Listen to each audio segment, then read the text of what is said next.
YG와 JYP의 책걸상. 책에 관한 걸쭉하고 상큼한 이야기. YG와 JYP의 책걸상이 돌아왔습니다. YG 강량구입니다. JYP 박재영입니다. 와. 그렇게 어색하게 와를. 아니 근데 항상 해도 항상 어색한데 또 안 하면 또 더 어색해요. 자, 지난 시간에 이어서 대구 경북과학기술원의 임태훈 교수님도 나와 계십니다. 안녕하십니까? 예, 안녕하십니까. 임태훈입니다. 아 근데 대구에서 올라오셨는데 또 예. 본인 책을 또 얘기 안 하게 하면 또 너무 서운할 것도 같고 서운해하실 것도 같고 그리고 또 이 아니 책도 책이 괜찮아 진짜로. 예, 책이 굉장히 의미 있는 책이라서 네. 저희가 이제 또 이 책을 다루기로 했습니다. 자, 오늘 다루는 책은 시민을 위한 테크놀로지 가이드. 부제로는 더 나은 미래로 향하는 기술 비평, 이런 제목이 붙어 있는데요. 쓰신 분이 세 분입니다. 지금 이 자리에 계신 임태훈 교수님 말고도 이영준, 홍성욱 두 분이 공저하신 책인데요. 일단 책에 대한 간략한 소개를 좀 부탁드리죠. 네. 시민을 위한 테크놀로지 가이드는 크게 세 축으로 이루어져 있습니다. 뭐 임태훈, 그러니까 제가 맡은 디지털 비평, 그리고 이영준 선생님의 기계 비평, 그리고 홍성욱 선생님의 적정 기술 세 파트로 나눠져 있고요. 그리고 책의 후반부에는 작년도에 가장 화제가 됐었던 알파고 쇼크를 비롯해서 여러 과학기술계의 중요한 이슈들을 대담을 통해서 하나씩 짚어본 그런 크게 네 파트로 나눠져 있습니다. 이 부제가 더 나은 미래를 향하는 기술 비평인데요. 그리고 또 시민을 위한 테크놀로지 가이드, 기업이나 국가가 아니라 시민입니다. 그러니까 기업과 국가가 지향하는 테크놀로지에 대한 지금 그런 어떤 발전 방향, 그런 비전과는 시민이 바라봤을 때의 그런 그리고 더 나은 미래로 향한다라고 하는 어떤 그러한 목적 안에서 좀 다르게 분명히 이야기될 수 있는 부분들이 있을 거라는 생각이 들었고, 이제 그것들을 하나씩 좀 다뤄봤습니다. 예. 이 책은 언제 나온 책이죠? 얼마 안 됐습니다. 이거 1월 초에 나왔고 지금 책 나온 지 딱 한 두 달? 두 달밖에 안 네. 됐습니다. 예. 저는 이제 과학기술 쪽 책이 나오면은 웬만하면은 다 훑어라도 보는 편인데 네. 제가 최근에 나온 과학기술 책 중에서 제일 점수를 주고 싶은 책. 감사합니다. 개인적으로는. 네. 왜냐하면 일단은 책의 가치가 굉장히 높다고 생각하는 게 이런 종류의 관점을 가진 과학기술 책이 국내 과학 교양 도서 시장에서 거의 없어요. 맞아요. 네. 왜냐하면 대개는 다 신기술을 소개하거나 아니면은 과학 지식을 쉽게 알리는 책들이 거의 대부분이지 실제로 이 현대 과학 기술과 사회 관계에 주목을 하면서 그것도 비판적으로 이렇게 또 쉽게 다루고 있는 책이 거의 없기 때문에 저는 그래서 이 책을 좀 굉장히 점수를 주고 싶었어요. 자, 이 세 분의 저자 중에 임태훈 교수는 지난 시간에도 소개를 해드렸습니다만은 국문학 박사이면서 대구 경북과학기술원에서 여러 가지 융복합적인 공부를 하시고 강의를 하시는 분인데, 나머지 두 분도 비슷합니다. 이영준 선생님은 미술사 박사시고 사진 비평가인데 기계 비평이라는 장르를 국내에서 처음으로 개척하신 분. 네. 이런 식으로 소개가 되어 있고, 현직은 개원예술대학교 아트계열 융합예술과 교수로. 이분도 이제 융합계열이시고요. 예. 그러니까 그 또 다른 저자이신 홍성욱 교수님도 굉장히 독특하신데 원래는 화학공학과 교수님 예, 맞습니다. 이셨거든요. 그래서 화학공학을 공부를 하셨던 분인데 지금은 좀 원래 애초에 본인의 전공 분야랑은 약간 결이 다른 적정 기술이라는 것을 알리고 또 직접 국내에서 실천하는 역할을 하고 계시거든요. 자, 적정 기술 얘기는 좀 이따 이제 하기로 하고요. 요 세 분의 저자가 3분의 1씩 책을 썼는데 세 분 다 모시면 좋을 텐데 오늘 임태훈 선생님만 모셨는데 네. 그 임태훈 선생님이 제일 구라가 좋으신 건가요? 아니면은 대표 저자신가요? 왜 나오신 거죠? 이 책의 이제 총괄 기획을 제가 했고요. 처음에 이제 이 책에 이제 실렸던 주요 원고들은 한국일보에 이제 연재가 됐었던 그 당시에 이제 연재명은 프로메테우스 만물상이었습니다. 그래서 이제 필자들을 모으고 또 신문사를 설득을 해서 이제 진행을 했던 역할을 제가 했었죠. 나이가 제일 어려서 홍보의 책임을 떠맡으신 건 아니신가요? 뭐 그런 것도 좀 있는 것 같습니다. 아니, 근데 대표 저자인 것 같은 게 예. 맨 앞에 나오기도 하고요. 예. 세 부분 중에서 임태훈 선생님이 쓴 부분이, 그 다음에 일단 머리말을 저자들을 대표해서 본인이 썼습니다. 그러니까 대표 저자인 것 같아요. 그래서 나머지 두 부분도 당연히 다 꽤 아시는 물론입니다. 부분이니까 네. 그 부분도 좀 같이 네. 소개를 그리고 하도록 하죠. 그 제가 여기 안 계신 두 분을 디스하는 건 아닌데 글도 세 분 중에 제일 잘 쓰시는 것 같아요. 글도라는 건 말도 제일 잘한다는 뜻인가요? 그렇습니다. 알아요? 이분들도 다 YT는? 네. 저는 조금 알죠. 네. 못하면 오늘 큰일 나겠네요. 자, 이 기계 비평이라는 건 뭡니까 도대체? 기계 비평이라는 건 2007년에 이제 이영준 선생님이 그 기계 비평이라고 하는 그 인문학자의 인문학자가 이제 뭐 유조선이라든가 아니면 조선소, KTX 이런 것들을 직접 관찰을 하고 그것이 가지고 있는 여러 이렇게 사회 맥락적인 부분들을 정말 비평을 하신 겁니다. 그런 작업이 그 전에는 없었어요. 네. 물론 이분이 이제 미술 박사이시고 그리고 또 특히 사진 비평계에서는 굉장히 독보적인 위치를 차지하고 있는 분이시지만 그런 자신들의 이제 경력과는 다른 완전 새로운 영역을 개척을 했고 처음에 그냥 혼자서 놀이터에서 나 자기만의 놀이로 난 이런 작업을 한다라고 하셨지만 그 이후에 이분의 이제 기계 비평이라는 거의 컬트적인 그런 반향을 일으킵니다. 특히 이제 젊은 소장파 학자들 사이에서 이거 재밌다. 우리도 한번 해보자. 이런 기계 비평 집에 있는 두꺼비 입도 한번 열어보고 집에 있는 냉장고도 열어보고 그랬더니 그 세계가 마치 뭐 아주 복잡한 의미를 담고 있는 시나 소설보다도 훨씬 되게 복잡한 결과 맥락들을 가지고 있다라는 거를 발견하게 됐던 거죠. 그리고 이런 종류의 스타일을 또 새롭게 시도하고 좀 발전시키려고 하는 그런 학자들도 최근에 한 10여 년 사이에 꽤 늘어나고 있습니다. 다른 나라에도 있는 장르인가요? 기계 비평이라는 게? 기계 비평이라는 용어 자체는 이영준 선생님이 굉장히 오리지널한 전 세계에서 처음으로 쓰신. 그러니까 하지만 이런 식의 방식으로 뭐 기계에 대해서 사유를 하고 특히 인문학적인 사유를 한다라고 하는 시도들은 꽤 있었죠. 예. 그 기계 비평 부분은 참 마음에 들었던 게요. 사진이 많아가지고 페이지가 되게 잘 넘어갑니다. 그리고 막 컬러풀해가지고요. 예를 들어서 이제 어떤 기계를 그럼 비평했느냐 궁금하실 것 같은데요, 독자들이.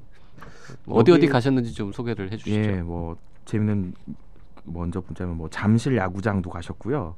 그리고 수술실, 병원 수술실 같은 경우도 가셨는데 이제 이 수술실 부분 재밌는 게 이 수술실이 자동차 정비소랑 굉장히 비슷하게 닮아 있다. 네. 여러 가지 뭐 사물들의 뭐 이렇게 인터페이스나 이런 것들이 되게 닮아 있다라는 얘기도 하시고 계시고 정수장도 가셨고요. 예, 정수장 파트는 이 책에서 꼭 읽어보셨으면 하는 부분입니다. 저는 정수장이 그렇게 초현실적인 공간인지 몰랐고요. 그냥 그 기계들의 거대한 위용과 그리고 그 기능들 그리고 또 인간이 도저히 접근할 수 없는 아주 유해한 환경이기도 하면서 동시에 그 유해함을 철저하게 차단하는 그런 장치들이 겹겹이 쌓여 있는 그런 장소를 보여줍니다. 아주 절경이라고 얘기할 수 있겠죠. 이 책에서 정보로서의 가치도 상당히 높은 부분이에요. 왜냐하면 저희가 마시는 또 뭐 이렇게 일상생활에서 사용하는 수돗물이 어떤 과정을 거쳐서 정수가 되는지를 사실 일반 시민들은 잘 모르잖아요.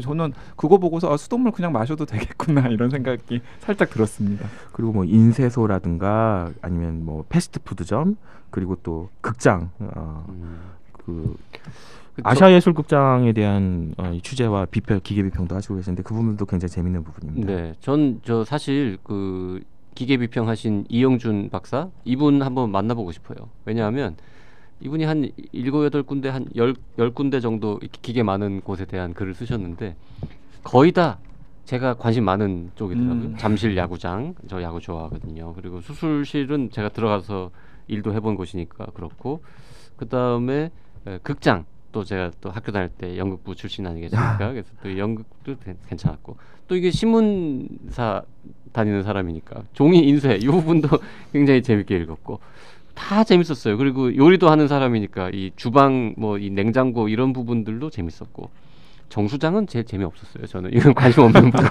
조선소도 별 관심 없었고 하지만 의외로 기계 비평이라는 게 사실은 이게 뭐라 그럴까 제 솔직한 느낌은 기계 비평이라기보다는 기계가 몰려있는 여러 공간들을 취재하고 뭔가 이렇게 느낌을 쓴 일종의 기행문 같은 느낌 이런 것도 맞습니다. 조금 받긴 했는데 근데 저는 이제 그렇더라도 저는 그게 굉장히 의미가 있다라고 생각하는 게 저는 사실 임태훈 선생님 같은 경우는 이제 애초에 그 국문학과 미디어를 공부하시다가 이 책에서는 이제 디지털과 관련해서 특히 비판적인 여러 가지 평문들을 이제 앞부분에 써주셨고 이제 원래 사진 비평가셨던 이 이영준 선생님 같은 경우는 기계비평이라는 새로운 장르를 개척하고 있는데 저는 이게 굉장히 중요한 포인트라고 생각합니다. 어떤 포인트라고 생각하냐면 이 책 이전에는 뭐 부분적인 시도는 있었습니다만은 과학기술에 대해서 얘기를 하려면은 과학기술을 전공한 사람이나 공부하는 사람의 자격을 갖춰야 과학기술에 대해서 얘기를 할 수 있다라는 게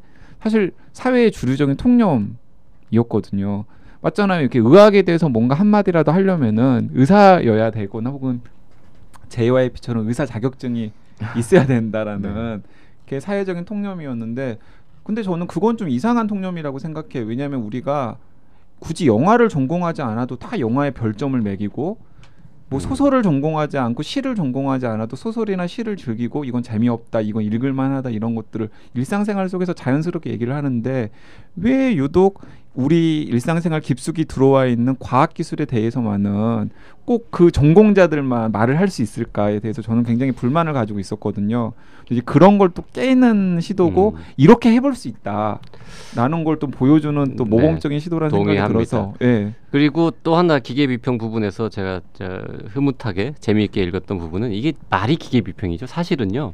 숨어있는 곳에서 보이지 않는 곳에서 일하는 많은 사람들에 관한 이야기이기도 하더라고요. 결국에는 사람 얘기죠. 우리가 잠실 야구만 보지만 그 경기가 그렇게 운영되기 위해서 얼마나 많은 사람들이 무대 뒤에서 일하고 있는지 이런 것들을 다시 한번 생각해 볼 수 있는 부분도 있어서 그러니까 방금 JYP가 굉장히 중요한 지적을 했는데 이 책에서도 이제 여러 번 강조되고 있는 내용인 것 같은데 사실 저희가 기계랑 사람을 이분법적으로 딱 나눠서 생각을 하는 경우가 많잖아요. 네. 근데 이 책에 보면 은연중에 기계랑 사람이 사실은 하나가 된 것처럼 유기적인 관계를 맺고서 움직이고 있기 때문에 그러니까 사람을 얘기하고 사회를 얘기하려면 기계나 과학기술을 얘기하지 않을 수 없고 기계나 과학기술을 얘기하려면 또 방금 JYP가 지적한 것처럼 사람이나 사회를 얘기하지 않을 수 없는 그런 것들을 또 이 책이 한 본보기로 보여주고 있는 것 같습니다. 지금 자기가 안 쓴 부분에 대한 얘기를 길게 하니까 임태훈 선생이 약간 싫어하는 것 같아요. 아, 그렇지 않습니다.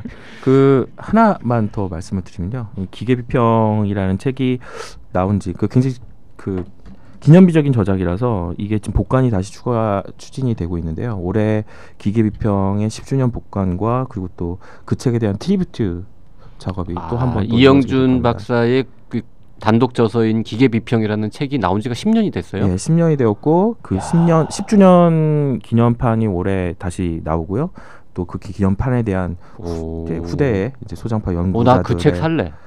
왠지 10년 전에 이런 일을 해서 책으로 냈다는 거는 더 놀라운 일인 것 같아요. 책 자체의 물성도 굉장히 뛰어나고 사진 비평가니까 사진 다 본인이 찍으신 거죠? 책도 굉장히 예뻐요. 직접 다 찍으시죠. 그래요. 자 이제 우리 시민을 위한 테크놀로지 가이드에 좀 주목합시다. 그 뒤에 지금 편집자 앉아 계시는데 지금 안절부절 막 하시고 계시는 것 같아요. 왜 이렇게 책 얘기 좋은 얘기 많이 하고 있는데 왜요? 좋은데요. 적정 기술 얘기도 요 조금 짧게 소개를 해드리고 우리 임 박사님이 쓰신 부분에 대한 얘기를 좀 길게 해보죠. 적정 기술이라는 거는 일단 개념을 좀 소개해 주시죠. 뭐 대충은 압니다만. 네. 그 적정 기술이라는 것은 이제 그러니까 이런 건데요. 특히 이제 저개발 국가의 여러 가지 이제 문제들을 해결하기 위해서 과학 기술이 어떻게 개입할 수 있을 것인가에 대한 이야기입니다. 이게 그냥 시장 안에서 다 해결이 될 수 있을 것 같은데요. 그렇지가 않고요. 이를테면 아프리카에 막 정말 무슨 가축이 막 이렇게 분뇨 막 섞여 있는 이런 물을 마실 수밖에 없는 아이들을 도와주기 위해 어떤 기업도 나서지 않거든요. 그랬을 때 이걸 그냥 간단하게 직접 만들 수 있는 필터를 가지고 이 물을 정수해서 먹을 수 있는 그런 장치들 이런 것들을 만들어서 보급을 한다면 이들의 삶에 어떤 변화가 있을 것인가. 그 슈마어의 중간 기술 그리고 또 적정 기술에 대한 어떤 그런 선언으로부터 수많은 연구자들 그리고 국내에서 이제 홍성 선생 같은 분들이 이 적정 기술의 중요성 그리고 또 이 적정 기술이 지금과 같은 4차 산업혁명이라는 것이 주장되고 있는 와중에서도 우리의 삶의 존엄을 지키는데 굉장히 중요한 방법론 그리고 또 수단이 될 수 있다라는 것을 이 책 안에서 좀 잘 설명해 주시고 계시죠. 그러니까 제가 약간만 부연 설명을 드리자면 이런 건 것 같습니다. 그러니까 저희가 앞 시간에 이제 로봇의 부상 얘기를 하면서 4차 산업혁명 얘기를 했는데 로봇이 아무리 부상한다고 하더라도 당장 아프리카에서 더러운 물을 마셔서 수인성 질병에 걸려서 죽는 이웃들이나 아이들을 당장 구하는 데는 역부족이거든요. 그렇다면 이제 거기에 딱 적정하고 적합한 어떤 기술이 필요한데 그것을 연구하는 과학자들의 엔지니어들이 여태까지 없었단 말이죠. 그렇죠. 근데 이제 그걸 이제 해보려고 하는 어떤 시도나 운동의 흐름을 이제 적정 기술 운동이라고 통칭을 하는 건데, 근데 거기서 여기까지만 얘기하면은 적정 기술이라는 건 우리나라랑은 상관이 없는 이제 저개발국에서만 통용되는 얘기구나, 약간 시혜적인 그런 과학기술이구나라고 생각을 하기가 쉬운데, 저는 이 책의 강점과 미덕이 거기서 한 걸음 더 나아가는 데 있다고 생각합니다. 최근에 적정기술의 문제의식을 가지고 있는 전 세계의 과학자나 엔지니어들이 어떤 이제 흐름을 새롭게 만들고 있냐면, 적정기술이라는 게 단지 저기 멀리 떨어져 있는 아프리카나 동남아시아의 가난한 나라 사람들만을 위한 기술이 아니라 우리 바로 옆에 있는 이웃들에게 필요한 어떤 과학기술을 우리가 어떤 식으로 만들어서 공급할 수 있을까에 대한 고민을 하기 시작했던 거죠. 그래서 이제 미국의 이제 대학의 연구자들이 자전거로 타고 왔다 갔다 하루에 왔다 갔다 할 수 있는 그 거리에 있는 이웃들이 가지고 있는 여러 가지 문제들을 우리가 지금 대학에서 공부하고 있는 과학이나 기술의 지식을 이용해서 어떤 식으로 해결할 수 있을까, 뭐 이런 운동 같은 것도 벌이고 있고요. 그러니까 그런 것들을 좀 통칭하고 있는데, 이 홍성욱 교수님께서 이제 그런 기존의 이제 그 저개발국의 어떤 필요한 기술을 공급하는 그런 흐름뿐만 아니라, 그리고 최근에 그런 적정 기술의 지역사회와 같이 호흡하는 새로운 흐름까지도 이 책에서 소개를 하고 계셔서, 저는 그 부분은 뭐 일반 시민들도 좋지만 저는 공부를 하고 있는 과학도나 이공계 학생들이 읽어보면은 굉장히 큰 자극을 받을 수 있을 거라고 생각합니다. 저도 원래 이제 적정 기술이라는 거에 대해서 대충 개념을 이해하고 있었는데, 제가 알고 있었던 거는 그런 거예요. 아까 뭐 아프리카 식수 얘기했지만, 가령 선진국에서 물 1리터를 깨끗하게 정수하는데 비용이 뭐 $1가 든다면, 네.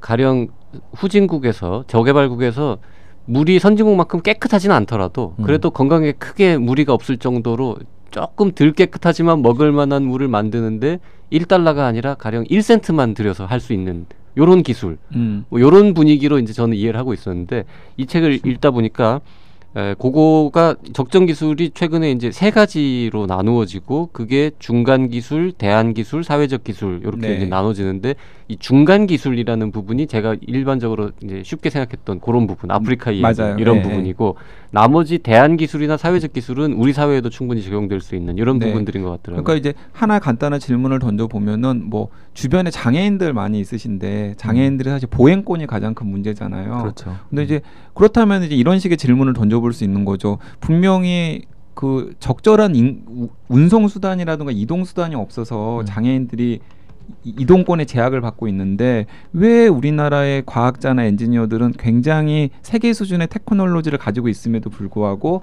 주변에 있는 장애인들의 이동권 문제를 과학기술이 해결해 줄 수 없을까?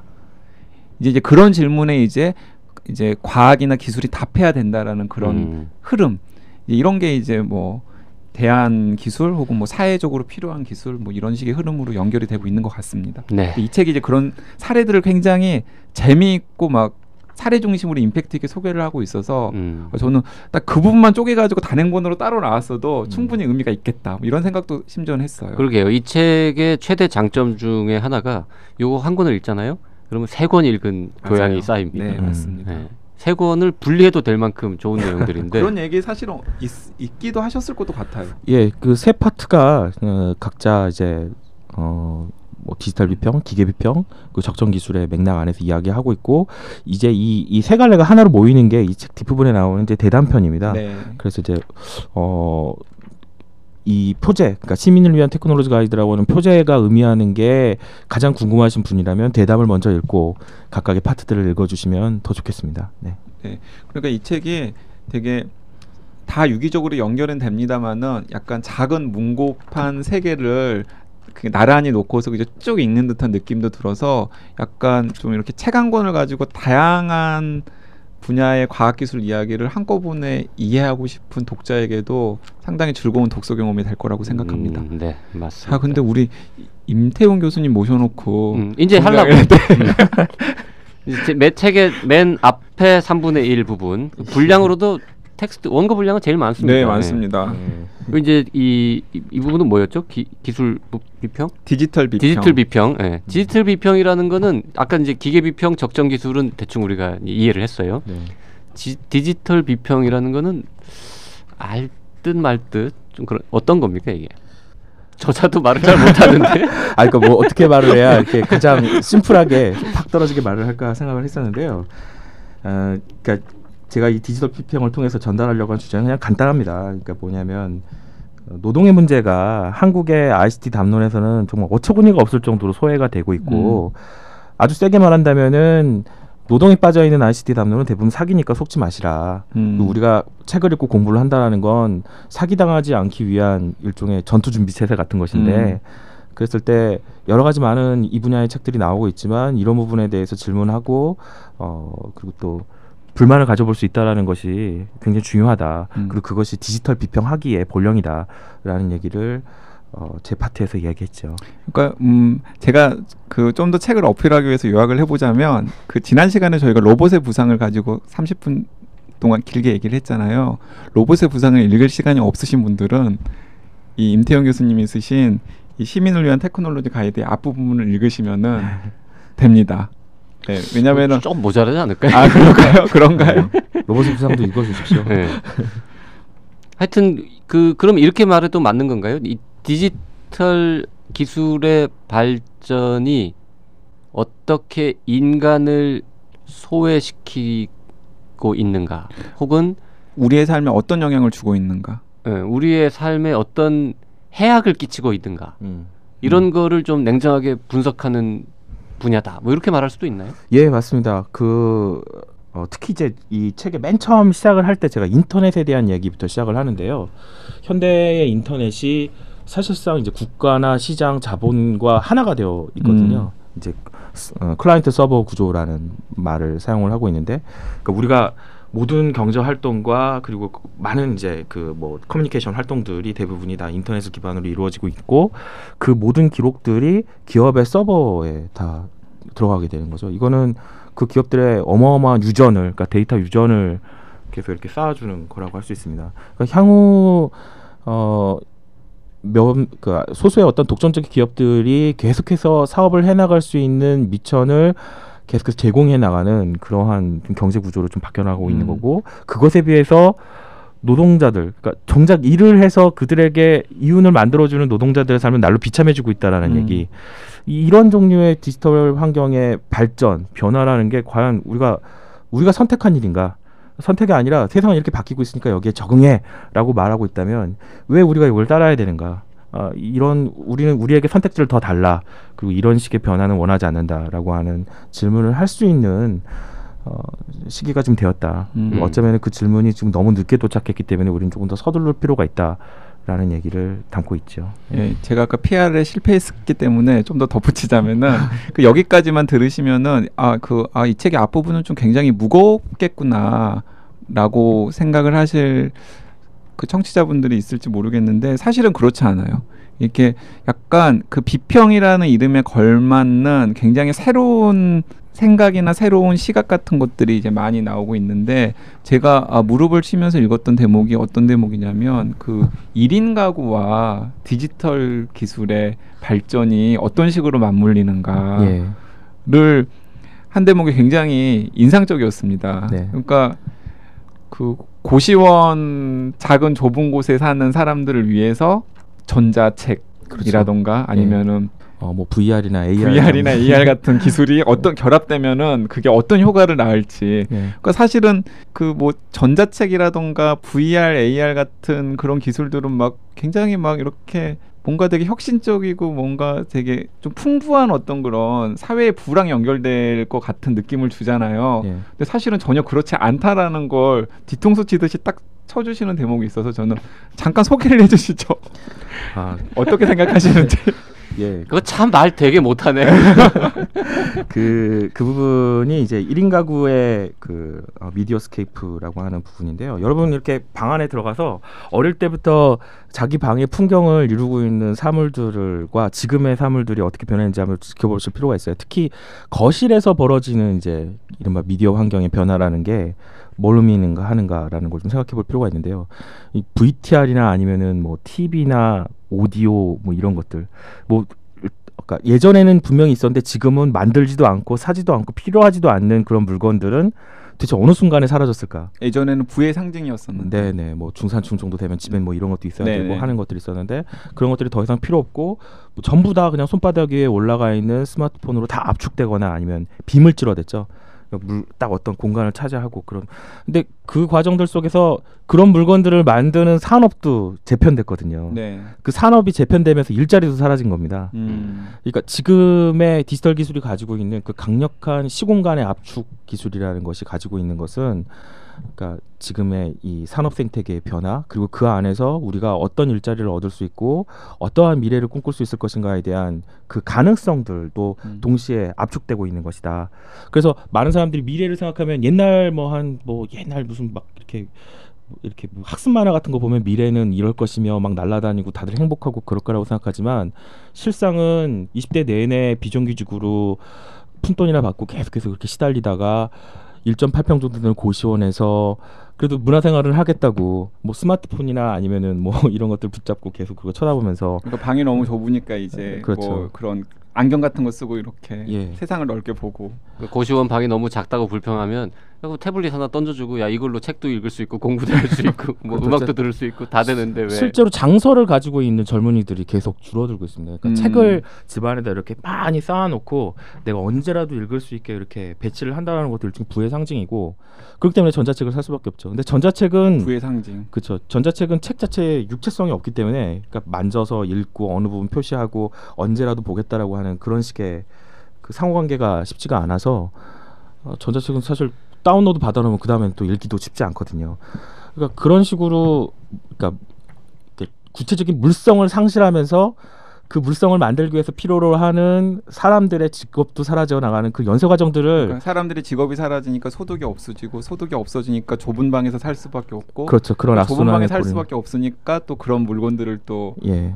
그런 물건들이 사라진 채 이제 디지털 기기에 의존할 수밖에 없는 그런 악순환. 그렇죠. 네. 예. 그것들이 계속해서 집중되는 그런 풍경들을 1인 가구의 미디어스케이프라고 하는 이제 파트 속에서 이야기했습니다. 그 파트에 나오는 한 대목 제가 읽어드리겠습니다. 나쁜 사회는 더러운 진창 같아서 탁월한 기술조차 비루한 일상의 부속품이 되게 한다. 부조리한 사회의 가장 비참한 생활의 한복판에서도 최신 스마트폰은 멀쩡히 작동된다. 최첨단 테크놀로지가 집약된 제품을 사용한다고 사회가 더 좋아지는 것은 아니다.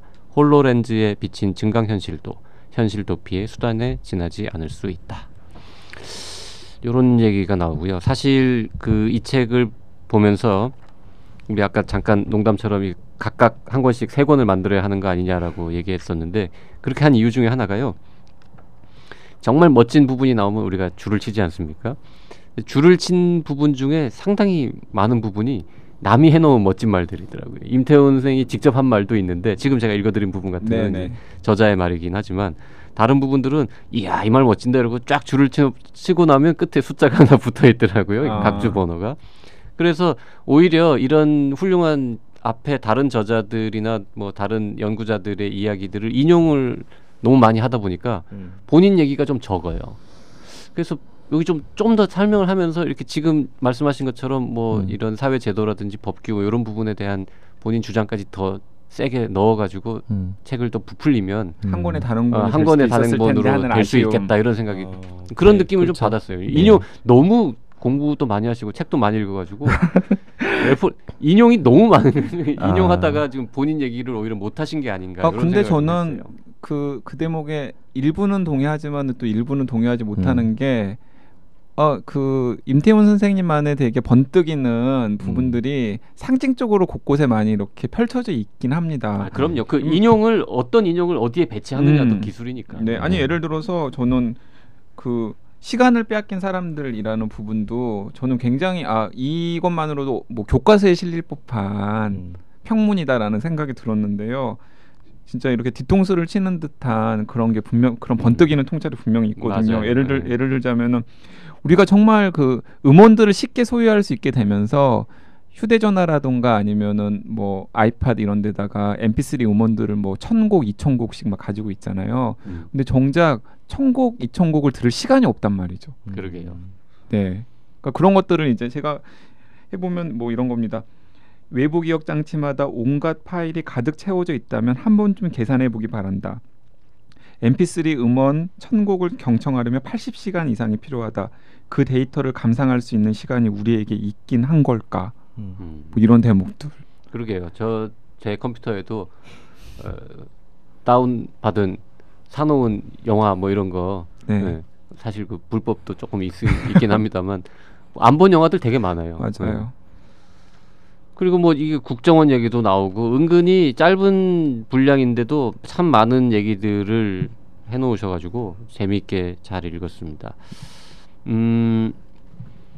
일단 그 정치적으로는 좀 굉장히 진보적인 성향을 갖고 계신 건가요? 예, 그렇죠. 예, 뭐 당연히 진보적이어야 될 거라고 생각이 드는 게 지금 거의 바닥을 치지 않았습니까? 뭐 헬조선이라는 말 농담이 아니라 정말 피부로 느끼는 거고. 그리고 아까 그 시간을 빼앗긴 사람들 이제 파트를 소개를 해주셨는데요.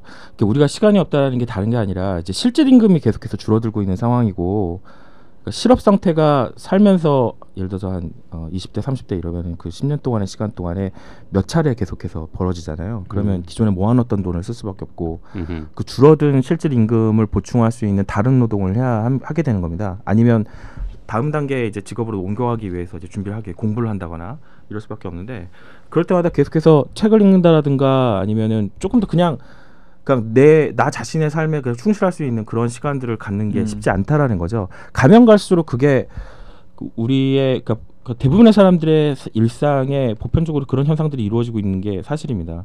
그리고 그것과 함께 사람들은 그 어떤 이렇게 문화 콘텐츠나 이런 것들을 즐기는 게 아니라 그냥 다운로드하고 지금이 아니라 나중에 들을게. 지금은 일단 돈을 벌어야 되니까. 지금은 일단 공부를 해야 되니까. 지금 일단 회사에서 일을 해야 되니까 하고 다음 이렇게 하죠. 이걸 이제 가능성이라고 기억한다면 실질적으로 돌아가는 시간은 0이니까 이 0의 시간 안에 뭐 10기가, 100기가, 1테라바이트의 용량의 그 어마어마한 음악과 영화와 소설 뭐 온갖 종류의 문화 콘텐츠들을 다 압축시켜 놓고 나중에 얘기하는 거죠. 이게 어떻게 보면은 지금의 이 디지털이 극한으로 발전되고 있는 삶이라고 하지만 우리의 삶에 우리가 만족할 수 없고 미래가 계속해서 불안하다라고 말을 하는 그런 원인 가운데 하나가 아닌가라는 이야기를 좀 드리고 싶습니다. 그리고 아까 그 각주 얘기인데요. 요거는 그러니까 이런 종류의 책들이 굉장히 요새 많이 나오고 있습니다. 그리고 이거를 누군가는 조금 이런 종류의 책들을 읽어야 됩니다라고 하는 갈무리를 좀 정리를 해줄 필요가 있어요. 그리고 제가 뭐 저만의 막 무슨 오리지널한 얘기들 뭐 중간중간 하려고 노력을 했습니다만 기존에 어떤 얘기들이 있는가라는 것들에 대한 출처들을 여러분들이 좀 확인하실 수 있도록 제가 이렇게 정리를 한 겁니다. 이게 그 이제 연재를 하는 과정에서는 이게 필요가 없었지만 책으로 묶여 나갔을 때는 이런 종류의 정보를 정리해 드리는 것도 필자로서 그리고 또 특히 저는 연구자니까 연구자로서 꼭 해야 되는 역할이라는 생각이 듭니다. 사실은 저는 굉장히 제가 좋았어요. 저자를 디스한 게 아니고요. 아니요. 디스한 거잖아요. 디스한 게 아니라 자유적으로 가치가 있는데 이거 하다가 본인 얘기를 좀 못하신 거 아니냐, 아쉽다, 더 듣고 싶다 이 얘기를 그 각주 파트를 발끈하셨어. 아닙니다. 그 각주 파트도 일종의 기계인데요. 이게 이 기계를 좀 사용하시는 방법을 말씀드리고 싶었던 겁니다. 굉장히 문제적인 저작들이 굉장히 많이 나오고 있고 이게 그냥 읽기는 좀 어려워요. 하지만 이제 그 저작에서 300페이지, 500페이지가 넘는 그 책에서 이 부분이 정말 정수고 핵심이다.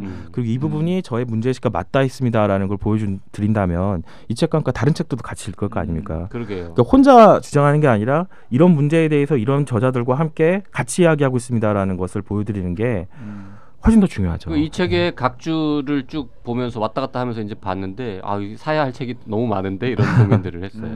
저는 제가 읽는 책 읽는 방법을 권해드리자면은 왔다 갔다 하면은 사실 임태훈 선생님께서 본문에서 무슨 얘기를 했는지 맥락을 놓치는 수가 있으니까 저는 어떤 식으로 읽었냐면 쭉 다 읽은 다음에 각주를 한번 쭉 보다가 앞부분이 기억이 안 나면은 앞을 가서 찾는 방식으로 읽었어요. 그랬더니 훨씬 더 읽기가 수월하더라고요. 전 뭐 모든 각주를 다 뒤로 가서 보지는 않고요. 정말 이거 멋진데 이 말 이거 누가 한 말이야? 이러고 그럴 때만 가서 보죠. 그 각주에 있는 내용들 중에 특히 그 암호 전쟁과 국정원 파트에 있는 각주들은 그냥 일부러라도 한번 좀 열어보셨으면 좋겠어요. 왜냐하면은 이게 실제 국정원이 민간인 사찰을 하기 위해서 접속했던 해외의 이른바 암호가 그런 해킹 업체들의 목록과 그들이 얼마나 악랄한 기업인가 하는 것에 대한 기본적인 자료들을 제가 정리를 한 거거든요. 네. 실제로 이 리스트를 정리한 거는 여러분들이 쉽게 찾아보기는 쉽지 않아요. 예, 품을 많이 들이신 것 같아요. 예, 그리고 그 부분이라면 아마 여러분들이 좀 도움이 되었을지 않을까라는 생각이 듭니다. 네. 자, 그렇게 이제 제가 감명 깊게 보면서 이 말은 누가 한 거야라고 찾아봤던 거 딱 두 군데만 읽어드릴게요. 단언컨대 가난한 사람들에게는 꿈속의 꿈을 겹겹이 쌓아 올리는 달콤한 상상력이 아니라 꿈에서 단호하게 깨어나는 힘, 즉 파상력이 절실히 필요하다.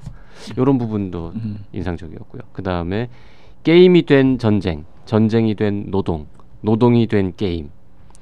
요 표현도 참 재밌게 읽었습니다. 네, 저는 게이미피케이션 부분에서 네, 나오는 게임 부분 굉장히 재밌었어요. 그래서 제가 이 책을 읽은 다음에 퍼즐 게임 할 때 절대 아이템을 돈 주고 안 사지 않습니다. 현질이라 하죠. 네. 자, 이 책을 꼭 읽어야 할 사람은 누가 있을까요? 저는 현대 사회에 교양 있는 시민이라면 꼭 한번 읽어보셨으면 좋겠어요. 전부 다잖아요. 전부 다 네. 진짜로. 왜냐하면은 많은 분들이 과학기술이 현대인의 필수 교양임에도 불구하고 과학기술 교양이라 그러면은 어떻게 착각을 하시냐면은 무슨 상대성 이론이 어떻고 만유인력의 법칙이 어떻고 뭐 중력파가 어떻고 이런 것들을 알아야 과학기술 교양이라고 생각을 하는데 사실은 그런 거 몰라도 되거든요. 알면 좋지만은 저는 이제 오히려 이 책에 실린 과학기술과 우리의 삶에 어떤 식으로 왔다 있고 어떤 식으로 상호작용하는지에 대한 단초라든가 영감을 제공하는 내용들이 훨씬 더 우리가 알아야 될 과학기술 교양이라고 생각하기 때문에 과학기술이 우리 삶의 필수 교양이라고 하는데 동의하시는 시민들이라면 이 책을 좀 꼭 읽어보셨으면 좋겠습니다. 그런 맥락에서 저도 지금 생각났는데요. 우리가 이제 흔히 문사철을 고전이라고 하는데 현대인들이 읽기 힘들잖아요. 네. 근데 마음속에 부담이 있죠. 좀 읽어야 좀 교양인일 텐데. 근데 안 읽어. 근데 요 책은 문사철 책보단 훨씬 잘 읽힙니다.